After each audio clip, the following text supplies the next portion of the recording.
অনেকের রিকোয়েস্টে আগে একটা থাম্বনেল বানানোর ভিডিও দিয়েছিলাম। তো সেখানে তোমরা কোয়েশ্চেন করেছো দিদি এই থাম্বনেলটা আমরা ভিডিও বা রিলসে কিভাবে ইউজ করব। তো চলো আজকে আমি দেখিয়ে দিচ্ছি তোমরা কিভাবে থাম্বনেলটা ইউজ করবে। তো প্রথমে আমরা ফেসবুক প্রোফাইলে চলে যাব। ফেসবুক প্রোফাইল থেকে উপরে ডান দিকের কোণে প্লাস বাটনে চলে যাব। প্লাস বাটনে ক্লিক করার পরে রিলস অপশানে চলে যাব।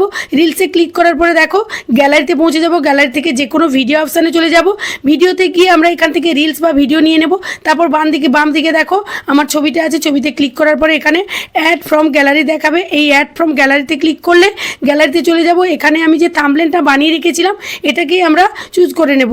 হ্যাঁ, থাম্বনেলটা কিন্তু আগে থেকে বানিয়ে নিতে হবে। তোমরা যদি থাম্বনেল বানাতে না জানো তো আমার ভিডিওটা অবশ্যই দেখে নিও। তারপর দেখো সেভ অপশানে ক্লিক করে দিলাম। তো এই যে দেখো এটা কিন্তু চলে এলো। এই যে বাঁদিকে ছবিটাতে কিন্তু থাম্বনেল অ্যাড হয়ে গেছে। এবার তুমি রিলস বা ভিডিওটা যেটা দেবে তার টাইটেল দিয়ে দেবে। টাইটেল দেওয়ার পরে তোমরা অ্যাড টু প্লেলিস্ট অ্যাড করে দেবে। তারপর নিচের দিকে একটু স্ক্রল করে চলে আসবো। এখানে সি মোর সেটিংস দেখাবে। সি মোর সেটিংসে ক্লিক করলে স্টার অপশানটা অন হয়ে যাবে। তারপর অ্যাড টপিক দেবে। ফেসবুক রিলেটেড যদি কোনো রিলস দাও তাহলে এখানে কনজিউমার টেক, টক শো আর নেচার ফটোগ্রাফি বা তুমি হোম ডেকো ইমপ্রুভমেন্টও দিতে পারো। তো যে কোনো তিনটে দেবে। তারপর সেভ অপশানে চলে যাবে। সেভ করে দেওয়ার পরে শেয়ার নাও করে দেবে। তাহলেই তোমার থাম্বনেল